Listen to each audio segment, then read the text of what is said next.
పొలం కోసం స్కెచ్ అంటూ వరంగల్ జిల్లా ధరణి భాగవతంపై బిగ్ టీవీ ప్రసారం చేసిన కథనానికి అధికారులు స్పందించారు. బాధితుడు మల్లయ్య పేరు మీద 25 గుంటల భూమి ఎక్కించి పట్టా పాస్బుక్ అందించారు రెవెన్యూ అధికారులు.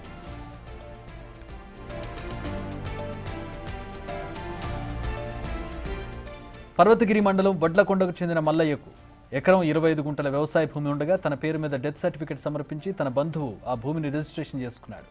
బాధితుడు బిగ్ టీవీని ఆశ్రయించడంతో పొలం కోసం స్కెచ్ పేరుతో బిగ్ టీవీ వార్తా కథనం ప్రసారం చేసింది. దీనిపై స్పందించిన అధికారులు విచారణ జరిపి వెంటనే రిపోర్ట్ ఇవ్వాలని జిల్లా కలెక్టర్ రెవెన్యూ అధికారులను ఆదేశించారు. రెవెన్యూ పోలీసు అధికారులు దర్యాప్తు చేసి కలెక్టర్కు నివేదిక సమర్పించగా మల్లయ్య భూమి తన బంధువులు అక్రమంగా రిజిస్ట్రేషన్ చేసుకున్నారని తేలింది. దీంతో 25 గుంటల భూమిని మల్లయ్య పేరు మీద పట్టా చేసి పాస్బుక్ అందించారు తహసీల్దార్. మరో ఎకరం భూమిని త్వరలోనే మల్లయ్య పేరు మీద నమోదు చేస్తామని హామీ ఇచ్చారు. బిగ్ టీవీ చొరవతో అధికారులు వెంటనే స్పందించి తమకు న్యాయం చేశారని మల్లయ్య కుటుంబ సభ్యులు బిగ్ టీవీకి ధన్యవాదాలు తెలిపారు.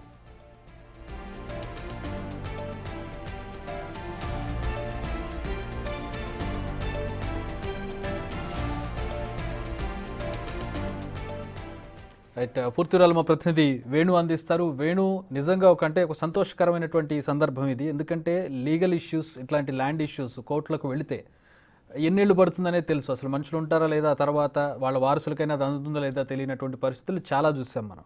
సో ఇప్పుడు బిగ్ టీవీ స్పందనతోటి, బిగ్ టీవీ ప్రసారం చేసినటువంటి కథనాలతోటి ఇంత వేగంగా ఆయనకు పార్షియల్గా న్యాయం జరిగింది. మరి కొంత భూమి త్వరలోనే అందిస్తామని కూడా హామీ ఇచ్చారు. ఏంటి కుటుంబ సభ్యులు స్పందన ఏ విధంగా ఉంది, ఏమంటున్నారు?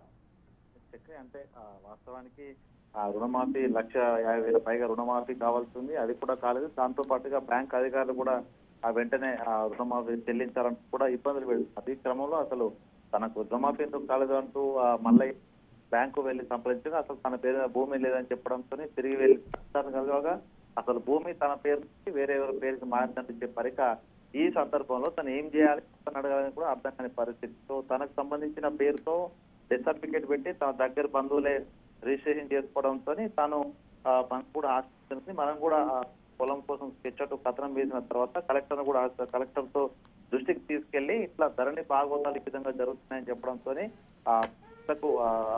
డైరెక్షన్ తీసుకుని తహసీల్దార్ కూడా దీనిపై ఎంక్వైరీ చేయాలని చెప్పి కలెక్టర్ సత్యశాల ఆదేశాలు తయారు చేస్తే గతంలో 2023 మార్చి లోపల ఈ యొక్క అక్రమ రిజిస్ట్రేషన్ జరిగిన ఘటనలో తహసీల్దార్ తో పాటు మరో 5 క్రిమినల్ కేసు నమోదైంది. దాంతో పాటుగా బాధితులు మల్లయ్యకు వెంటనే న్యాయం చేయాలంటూ కలెక్టర్ ఆదేశించుకొని మొదటగా 25 గుంటలు అంటే 2 విడతలుగా వాళ్ళు రిజిస్ట్రేషన్ చేసుకున్నారు. సో అంటే మొదటి విడతగా చేసుకున్నదానికి కేవైసీ కూడా పూర్తయింది కాబట్టి ఎకరానికి సంబంధించి త్వరలోనే ఎవరైతే అక్రమంగా చేసుకున్నారో వారి నుంచే తిరిగి రిజిస్ట్రేషన్ చేసుకోమంటూ అధికారులు చెప్పారు. మరోవైపు రెండవసారి చేసుకున్నటువంటి పార్ట్ రిజిస్ట్రేషన్ 25 గుంటలు మాత్రం ప్రస్తుతము ఈ యొక్క మల్లయ్య పేరు మీద రిజిస్ట్రేషన్ చేసి పాస్బుక్ కూడా తనకు నిన్ననే అధికారులు కూడా ఇంటికెళ్ళి మరి అంత ఇన్సూరెన్స్ దీంతో తన భూమి తనకు అందుతుందో లేదో అసలు పూర్తి స్థాయి లోపల తన సూసైడ్ చేసుకోవాలన్నటువంటి భావించినటువంటి ప్రస్తుతం మల్లయ్య కుటుంబ సభ్యులు కూడా బిగ్ టీవీ కథనం ప్రసారం చేయడం, కలెక్టర్ను ఆశ్రయించి దీనిపై త్వరితగతిన ఫాలోఅప్ చేయాలని చెప్పడంతో ఈ రోజు పాస్బుక్ వచ్చిన తన భూమి